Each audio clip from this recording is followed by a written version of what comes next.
Good morning, everybody. Thank you very much for inviting IFOAM Organics International at your important event at the Nanhua University in Taiwan. We are very pleased to be part of your important conference where we will talk about circular economy. Particularly from IFOAM Organics International, we will be talking about transforming food systems within such circular or local economy. My name is Louise Luttikholt. I'm the Executive Director of IFOAM Organics International, and I will share with you experiences from our organization, from our members, all around the world as an input for your conference.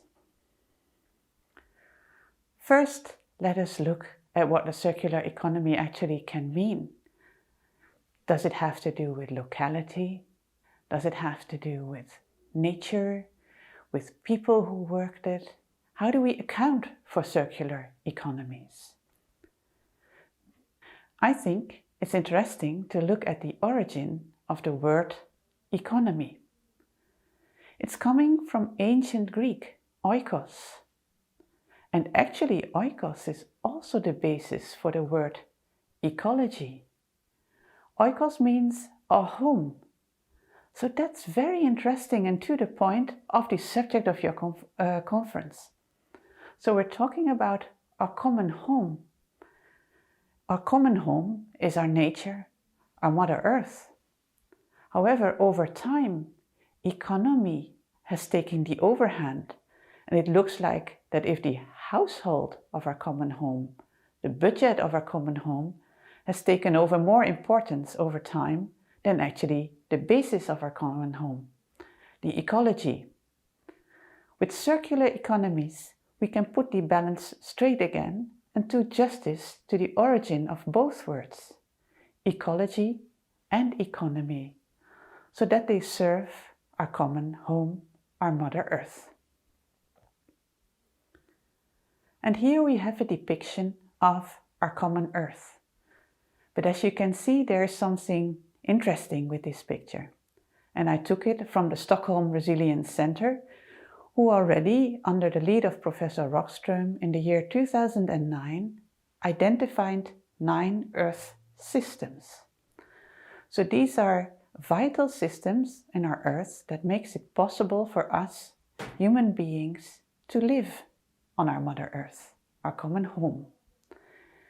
It is very interesting to look at this picture.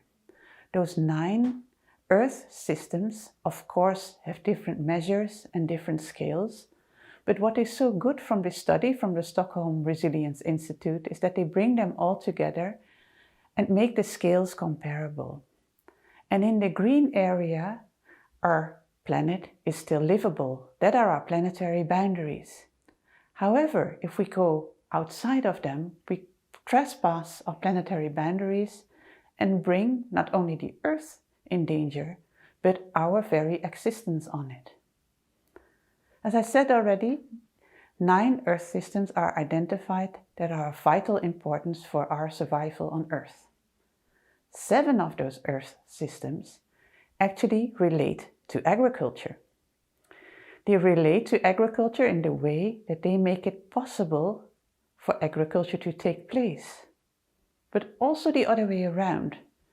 The way we do agriculture impacts the extent of which this Earth system can stay within its planetary boundaries or whether it goes beyond. And some of the Earth systems that you see here are in the red, are for instance our nitrogen cycles that have been turned fully upside down by the way we do agriculture. And also climate is endangered. The interesting thing is that when agriculture is so much related to 7 of these 9 Earth systems, it means that agriculture can also be a tool in healing this, healing our common home. And this is a way to depict that. I'm quite sure you're all familiar with the Sustainable Development Goals. And many times they are visualized as on a row from 1 to 17, as if they're all equally important. The point of this visualization, however, is that they are not. Some SDGs are more important than others, and that is because those SDGs that relate to our biosphere actually create the fundament on which our societies can thrive. And economy is only a service to our society. That's why you see it at another level. So with this picture, we make very clear that it is our common earth, our common home, oikos, on which we depend for our societal living. But of course, it's also the other way around. What we all bring as culture has always been dependent on the ecological context in which human beings have been living. And when I say culture, I mean the way we live in our houses, but also the food that we eat. And so then we are back to agriculture again. So kindly let me introduce to you the principles of organic agriculture. The principles of health, ecology, fairness and care actually express how we in organic agriculture would like to deal with our Mother Earth. These principles are a horizon, if you like, a vision, but they're also an instruction. How can we live to do no harm to our common home? Recently, in the discourse of the United Nations, the agroecology has come up. And as you can see in this visualization, the 10 elements of agroecology, as presented by the Food and Agriculture Organization, are very much overlapping with the 4 principles of organic agriculture. And we are very pleased that at such high international level, agroecology, which is, if you like, another term for organic agriculture, is being recognized as very important to reach those sustainable development goals. And currently there's a process going on which is called scaling up agroecology. So we want to see more of it. And here again, localized food systems, circular economies can play a very important role. And you see that they are part of one of those 10 elements of agroecology. They actually point to the social context in which agriculture takes place. And they also make a point, just as the principle of fairness of organic agriculture, that farmers should be rewarded in a fair way. But not only farmers should be rewarded in a fair way. Of course, also land, our earth, agriculture as a whole. I also want to share with you the Food Systems Summit process that is going on this year. This is another initiative of the United Nations in which all over the world, culminating in a big conference in September this year, there are discussions about how sustainable food systems look like, what is our common vision for the future, and how do we transform to those food systems. Because clearly, currently, the majority of our food systems is not sustainable. That has to do with the economic context in which agriculture takes place. And here again, we go back to the foundation of this word, oikos. But currently, the economic context of agriculture actually causes a lot of the harms that we see happening in the world. For instance, it contributes to climate change, it contributes to biodiversity loss, not to speak of the labor conditions in which many of the farm workers have to work. Why? To have cheap food. But later we will see that cheap food actually is not that cheap and it comes at a very high cost. So in this process of the Food Systems Summit, IFOAM Organics International is also involved. And I'd like to encourage you and your university to also set up a food systems dialogue and feed in your input in this global process. Then let us have a look at further developments in the organic sector. And for that, I wanted to introduce to you Organic 3.0. Please also refer to our website if you want to see more. The point of Organic 3.0 is that organic is there to help healing the world. So instead of us looking at the strict details of standards, which are important, of course, we also can look at organic on how it can contribute to help improve all of agriculture.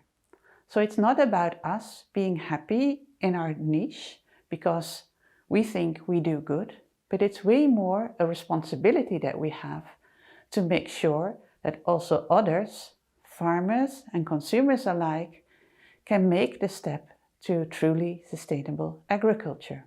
And so if you like, Organic 3.0 is an invitation. It's an invitation for others to also move more in the direction of sustainability. And so Organic 3.0 also allows us, if you like, to be open for other terminology.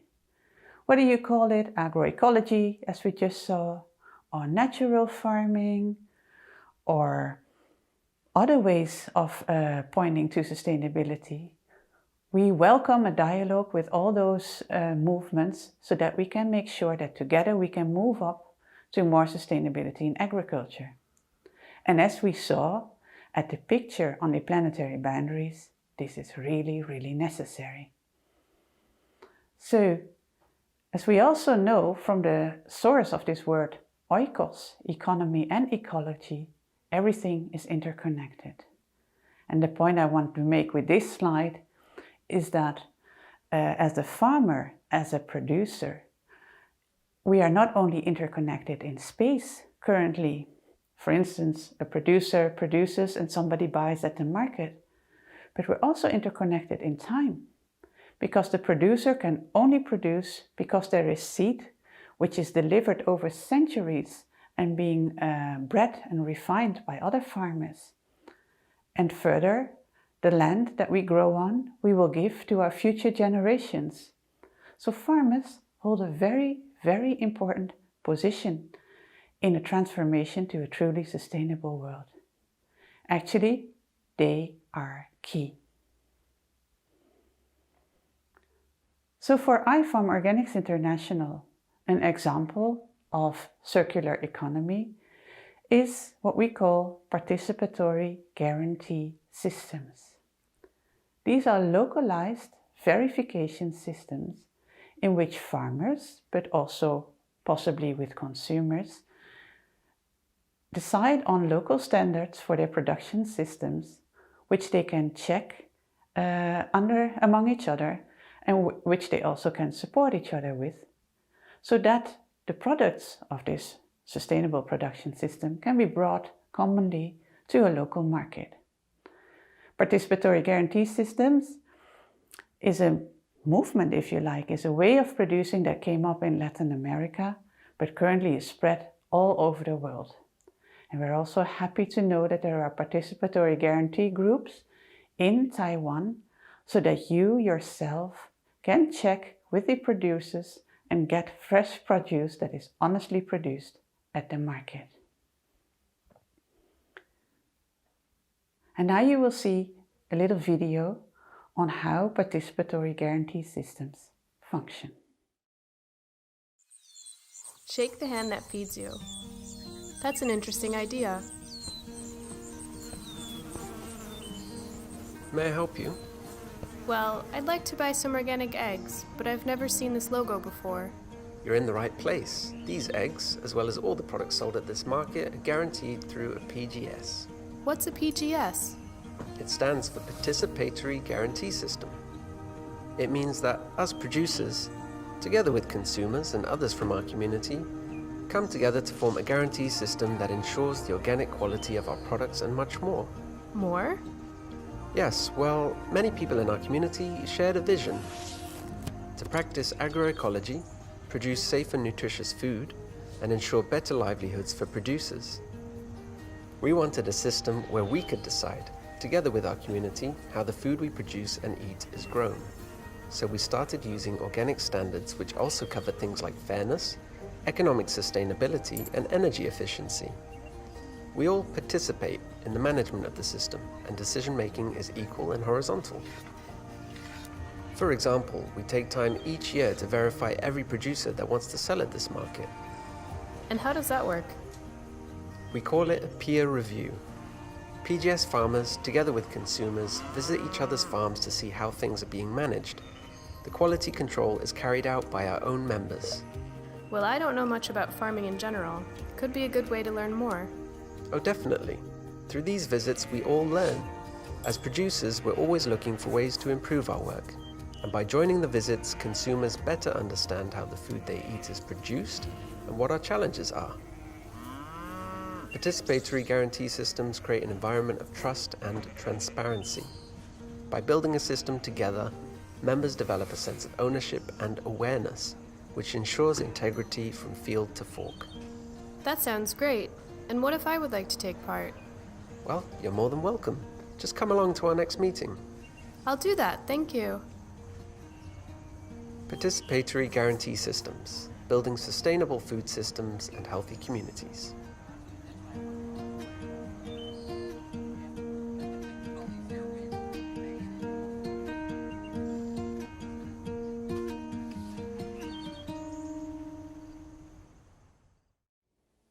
So as the video explained, participatory guarantee systems really are a puzzle piece in a circular economy, because the reward, the money, but also the fruits of a sustainable production stay within the community. However, not all companies work on such a local level. There are also companies that, for instance, export for whatever reason. And also we would like them to be more responsible about other aspects than only money. And so that's why in the European country of Austria, Mr. Christian Felber has developed the idea of the economy of the good. And that's a very nice concept, because as we already earlier saw, agriculture, conventional agriculture, actually causes a lot of harm or bad to the world. But if you do good, can we also try to measure what we do good and how we can even improve over future? So the economy of the common good, as developed by Mr. Christian Felber, actually invites those companies who are participating to make a balance sheet that is extended beyond financial figures only. So it will also look at the impact on human dignity, for instance, or it will look at the contribution of the particular company to solidarity. And economic figures are mostly only a moment in time, but this extended balance sheet also looks at economic sustainability over time. So how is this company doing over time, and does it contribute to the community where it's founded in? So I recommend to have a look in this interesting literature of Mr. Christian Felber.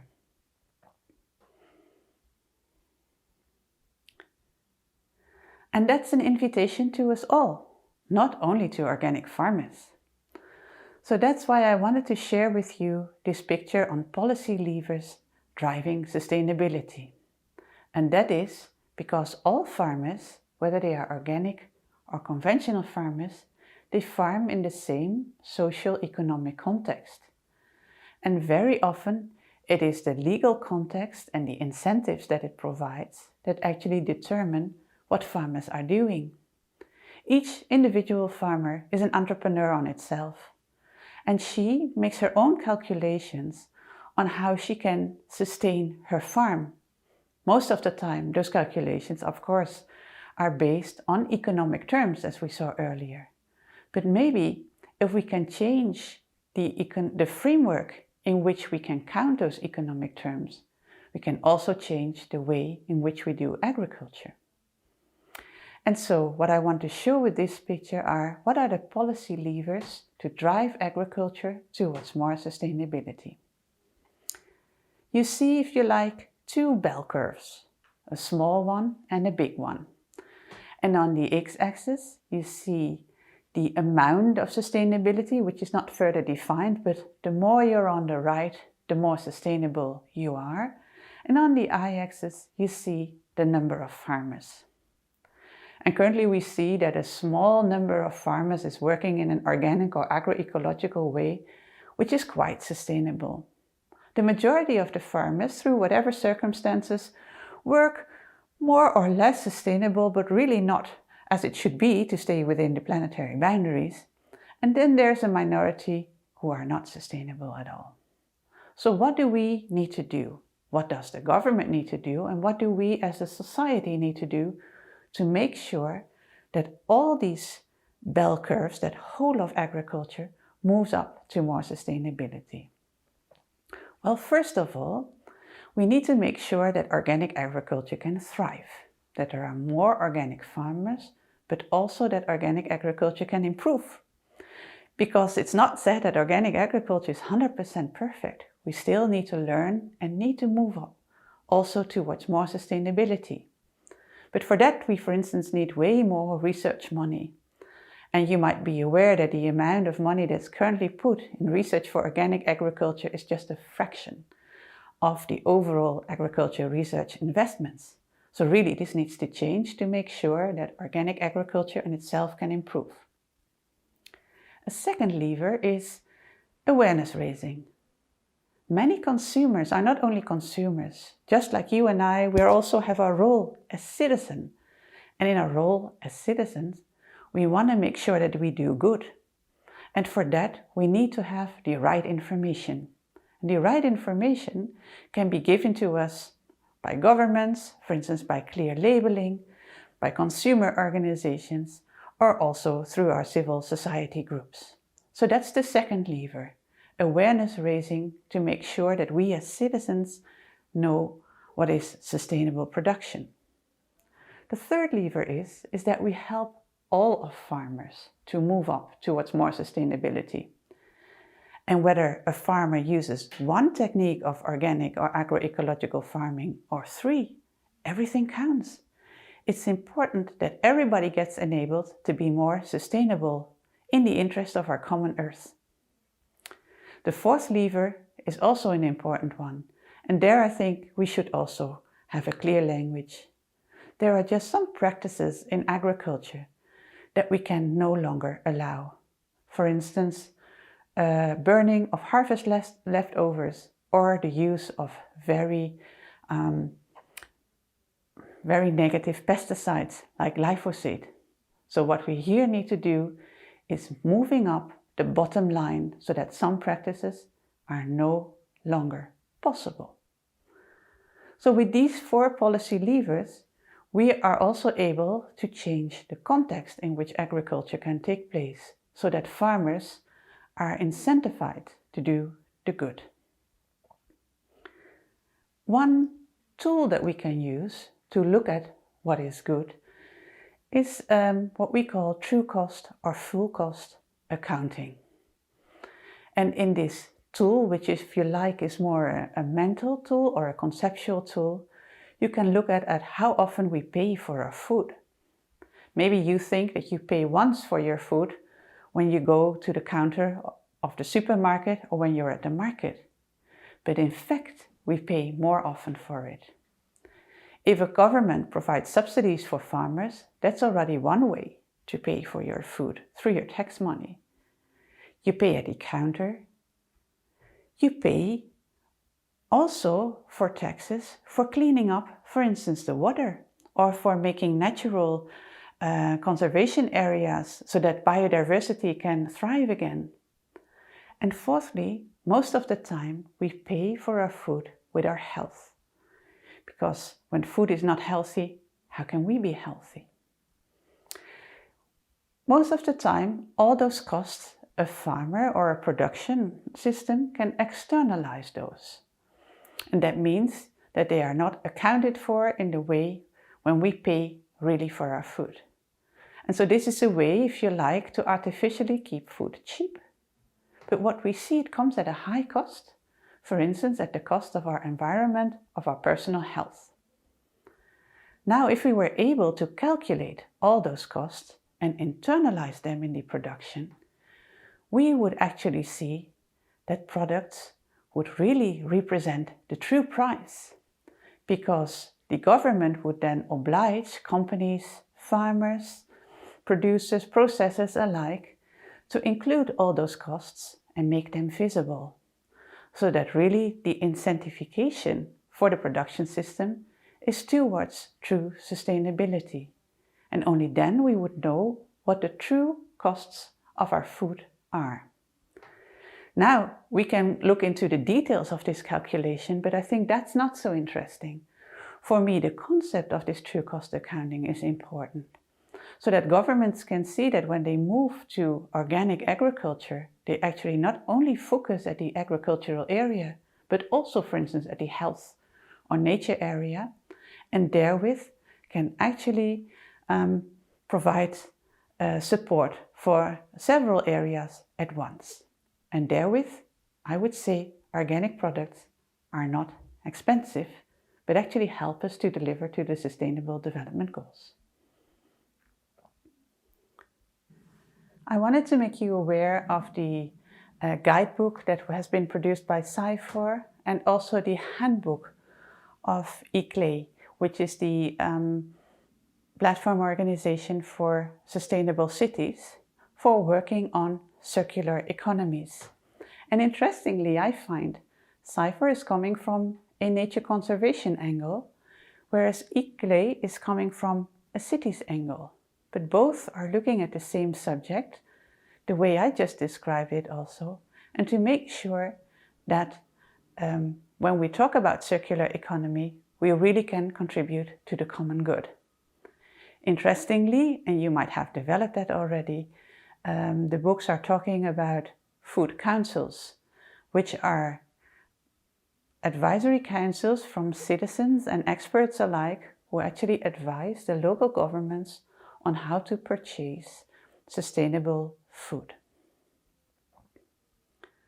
Lastly, you're of course aware of the Asian Local Governments for Organic Agriculture.